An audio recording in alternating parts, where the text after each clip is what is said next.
guys, I'm Jen, this is my channel Saitami, and welcome! Today I am doing an April wrap-up. Now I finished 9 books in the month of April, which is awesome considering the first half of April I was in a massive reading slump and didn't get anything read. And the first book that I finished of the month was actually an audiobook. So let's get into it, shall we? The first book I finished was an audiobook, and that was The Kiss of Deception by Mary E. Pearson, which I have filmed a full review of, so I will post it and link it in this video when I actually upload it. Okay, so for those of you who don't know, The Kiss of Deception follows our main character of Princess Leia on her wedding day as she flees it because it's an arranged marriage and she doesn't want anything to do with an arranged marriage, so she flees. And the book basically follows her as she flees, finds settlement, I don't know, as she settles down in another village. But what she doesn't know is there are 2 people after her. Well, there's more, but the 2 main people who are after her is the prince she was betrothed to and an assassin from like a rival country. And she does run into both of them, and so do we. We get told from their perspective, but both her and us do not know which one is which character is the prince and which character is the assassin, and it is very cleverly done, and I really enjoyed the book. The audiobook, I don't know if the audiobook affected how much I enjoyed it. Like, I don't know if it made it better because I really enjoyed it and I really enjoyed the audiobook. I really liked the female voiceovers, Princess Leia, and like the old lady telling the stories. I don't know how to explain it. So I really like that. I didn't really like the guy narrator. I don't know if there was 2 or if it was just the same guy. I think it was just the same guy. And he was okay. But when it came to like imitating girls' voices, he was terrible. So, but yeah, no, I really enjoyed it. Loved the audiobook. Was gonna give it an average rating until the end, which I loved, and I gave it 4 stars. I just couldn't give it any less. I loved the ending so much. I wanted to pick up the next book straight away, which I didn't, but I wanted to. So that is what earned it 4 stars in my book, and oh my god, I want to kill my pug. Okay, so after Kiss of Deception, I was still in a bit of a reading slump, so it took me a while. I was trying a few books, but I did start a series that saved me. It got me out of my reading slump.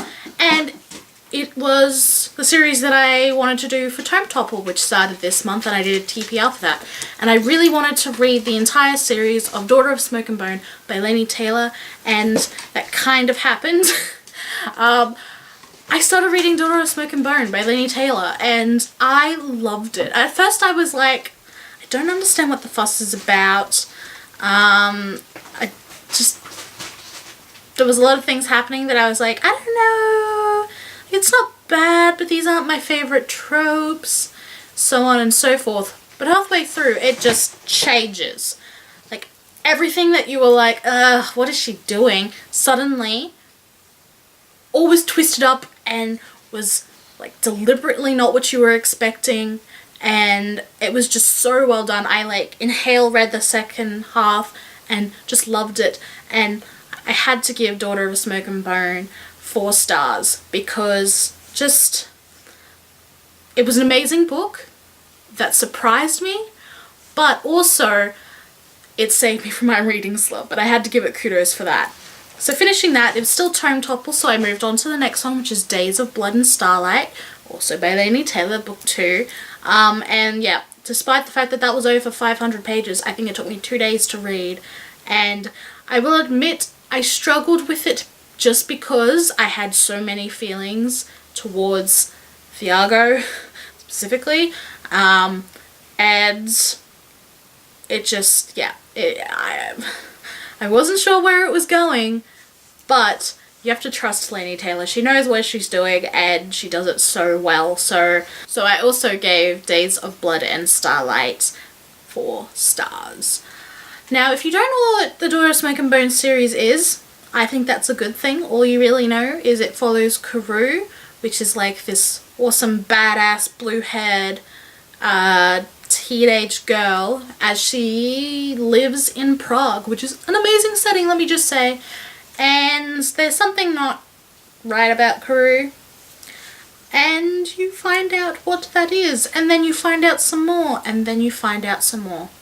Sounds intriguing, you should read it. But no, seriously, Prague, I was lucky enough to go see Prague in December of 2015, and I fell in love with the city. So to read a book that was set in that city and like really set, not just like backdrop, like it was almost a character in itself, I just really enjoyed it, and I liked that it was different. And in Days of Blood and Starlight, it's set in another city which is like, you know, well known but not well known for us as a setting, so that was really cool. Just, if you're intrigued by the series, you should read it, because I really liked it, if you can't tell. Okay, so I didn't get around to the last book in the series, and Tome Topple finished, so I continued on with some of the books that I wanted to read. Then the next book I read was another series starter. It was The Queen of the Tearling by Erica Johansson, or Johansson. I kind of want to say Johansson. Which is book 1 in the Tearling series, and I'll admit it took me a little bit to get into this, like a couple of chapters, but I'm a sucker for political intrigue, so once all that sort of happened, I was sucked in. If you don't know what The Queen of the Tearling is about, I honestly have no idea what booktubers you're watching, because everyone I know has read it. But The Queen of the Tearling follows Kelsey, who is basically this young girl, like 19-ish. She's been hidden away for 19 years in a forest and trained because her mother was the Queen of the Tearling.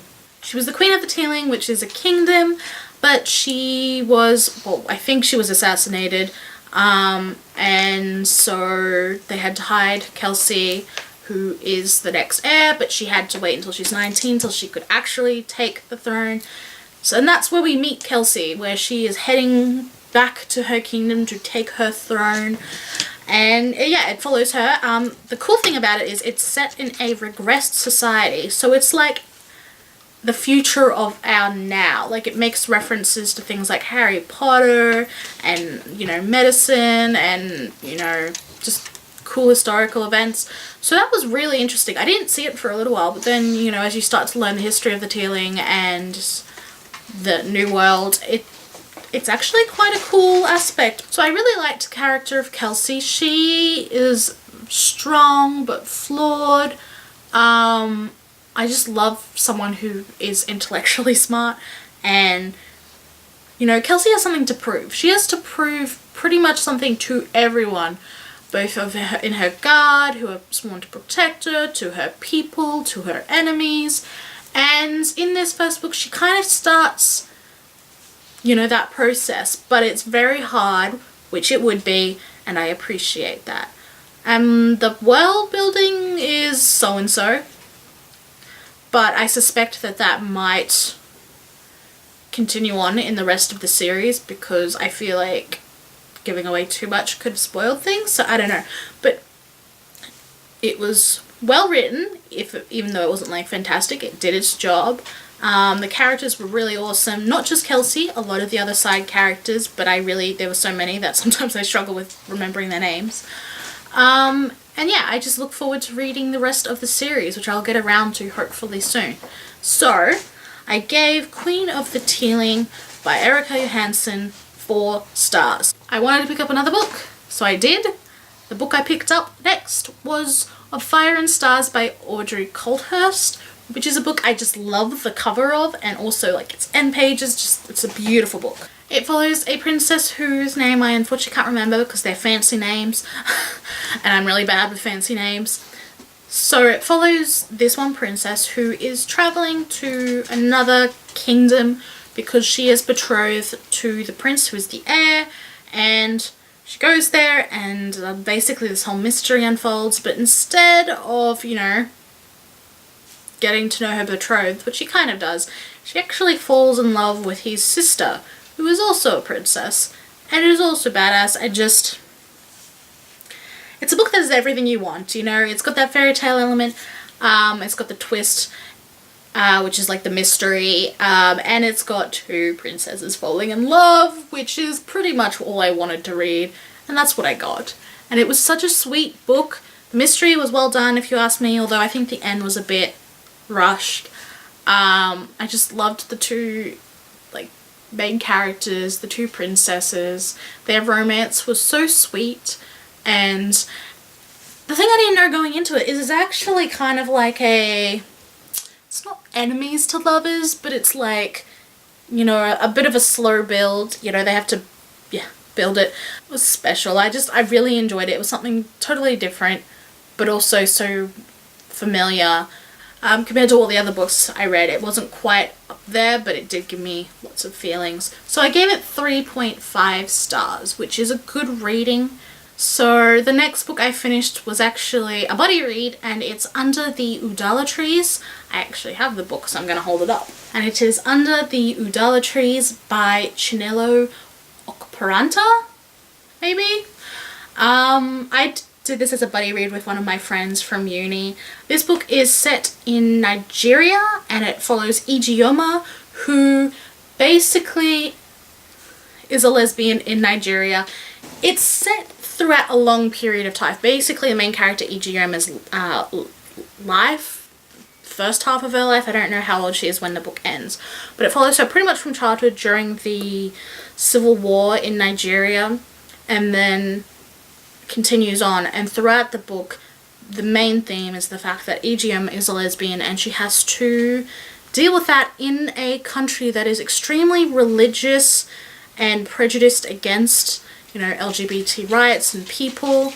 And it's very interesting for the historical aspect, and, you know, that exploration of sexuality in a country that I'm unfamiliar with. So that was really good. Ijeoma's character, I liked her a lot more by the end. It's kind of, I think the beginning's a little bit awkward because it's written like an adult telling a story as a child. It's a bit, I don't know how well it worked, but it gets better. And I really like the character of the mother, Ijeoma's mother, who is a character I shouldn't like, because if I met someone like that in person, I think I would struggle a little bit if they were so outspoken about their feelings against LGBT people. But this book did a great job of making me sympathize with her, and I just loved her story arc as well, and that's what actually made the book for me. You know, the writing is good, and it does involve some pidgin and another language that I don't know very well, like I can't think of the name of, but I believe it's a Nigerian language. It's a very important book because at the end there's an author's note saying that this was inspired by the fact that the current president, I think his name is Goodluck Jonathan, of Nigeria in 2014, 2015, let me just check. Yeah, January 7th, 2014, he basically brought in this law that said if you're caught being gay, essentially, that you can go to prison, and in some places in Nigeria it's okay to stone these people to death. And this book was kind of inspired by that. It was trying to give a voice to those people who are gay or trans or any of those things in Nigeria, and so it's a very important book. But just because it's really important doesn't mean I can give it the 5 stars. I think it's a good read. I think it's an important read. I don't know if I would say it's enjoyable, but it does suck you in at some points. So I had to give this 3.5 stars because yes, it's important. Yes, I think it's a good enough read, but it's not amazing. I do highly recommend this book though.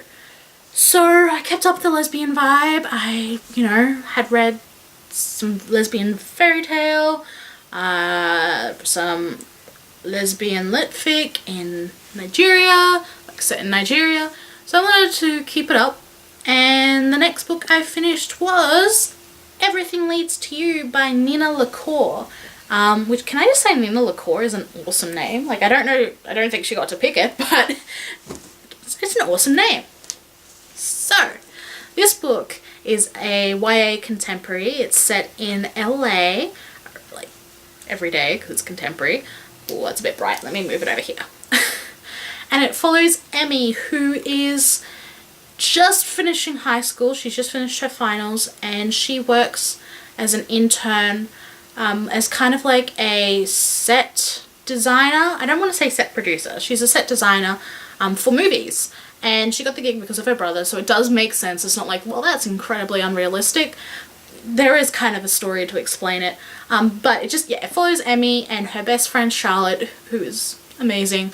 And they kind of have like a mystery to solve. They accidentally wind up with this famous Western actor's, not will, but like a letter left behind him, which is like leaving a mystery. It's very Clint Wood inspired, this actor. And they basically decide that they want to solve the mystery, find his mysterious granddaughter, and the book kind of follows that. But it also follows, you know, Emmy, who has just broken up with her girlfriend because she's a lesbian. She's also biracial, just by the way.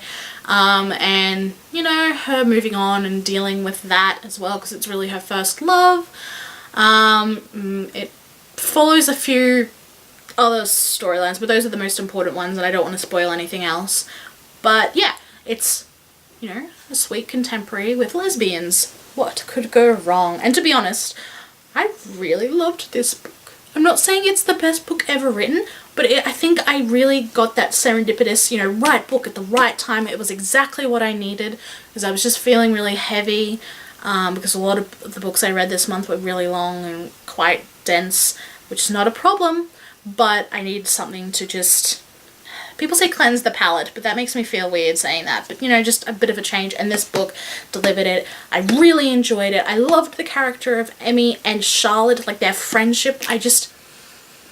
Friendships, they get me. I want books with good female friendships, and this book delivered. In the, like, summary on Goodreads, it says that this is basically a love letter to the movie industry, and it really is. It's absolutely fascinating how things work. You kind of know it, but you don't know the detail that this book goes into. So if you're at all interested in just that aspect, I would recommend this, because I think that takes up a majority of this book besides the mystery.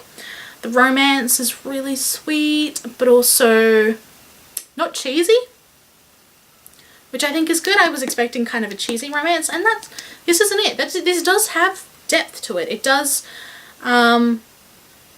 you know, play with movies and people and what's the difference, which I think is a really cool concept. And just, yeah, it was a really sweet, it's written simply but well, and I just really loved this book. I could just gush about this all day, but you get that I loved it. I wanted to give this 5 stars because I enjoyed it that much, and I just wanted to convey how much I enjoyed it, but that would have been unfair to a lot of the other books that I read that were probably, 5 stars. So instead I gave this 4 stars, but if contemporary is your thing, this book, please. Okay, so then the next book I finished was my second audiobook of the month, and it was 13 Reasons Why by Jay Asher, I think. If you don't know what 13 Reasons Why is about, it's basically this guy who gets randomly in the mail these cassette tapes. And it ends up that these cassette tapes were done by this girl named Hannah Baker, who recently committed suicide. And this is kind of like her final note, and she's using it to tell the people she blames for her suicide. It's a really cool concept. So yes, cassette tapes, I instantly was like, well, audiobook, that makes heaps of sense. I'm going to listen to that. I really love the narrators, especially the narrator for Hannah Baker. I thought that was really enjoyable. I don't know how I would do reading the book, to be honest, because it's just so simple that I feel like it really does lend itself to audiobook form. I'm not sure if I would enjoy just reading it, so I'm not sure, but that's why I decided to read it as an audiobook. read it, whatever. Yeah, so the writing's really simple, nothing amazing, but just the concept is really cool. I really like Hannah Baker's character. Okay, so we had some technical difficulties, and I've had a wardrobe change. Bear with me, okay? It was very simple and a bit predictable, and you think it would have a lot of impact, but I felt like it didn't. And even though it's a cool concept, I felt like that's what was really carrying the book, is the fact that it was a cool concept. In the end, I gave it 3 stars. If you are really interested in reading 13 Reasons Why, I would highly recommend the audiobook. I think it does improve the experience. And finally, the last book I read in April was Shadow and Bone by Leigh Bardugo, the first book in the Grisha trilogy. So my main reason for picking this up is I do want to read Six of Crows and Crooked Kingdom, the duology, and I know it's based in the Grisha world. Now, I also know that you don't have to read the Grisha trilogy to read Six of Crows and Crooked Kingdom, but I think the Grisha trilogy does build this world, and I want to know this world before going in to a more character-focused series.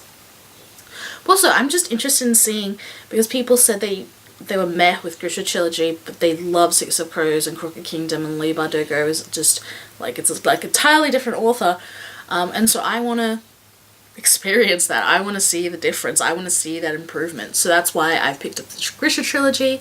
So I've read the first book, so it's kind of a convoluted way of explaining it. What you need to know is Alina Starkov lives in this world where magic exists and stuff happens. That's all you need to know.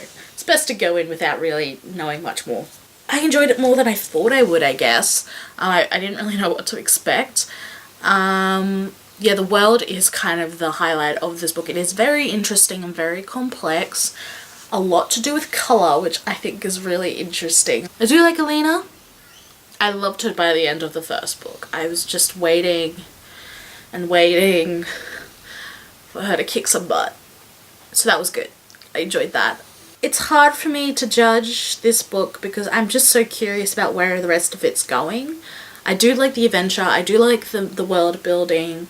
I like Alina. So those are all positive things, and I'm hoping it just gets better from here. I gave Shadow and Bone, the first book in the Grisha trilogy, 3 stars. And that's what I read in the month of April. Did you read any of these books? Please let me know in the comments below, and I will see you in my next video. Bye! But for those of you who don't know, The Kiss of Deception follows Megabyte! Stop it! You are such a shithead! But for those of you who don't know, The Kiss of Deception follows our main character of Leah. Every time! Stop it! Stop it! Did you steal my pen? No. Good. Oh, for God's sakes, I can't win. Give me my phone!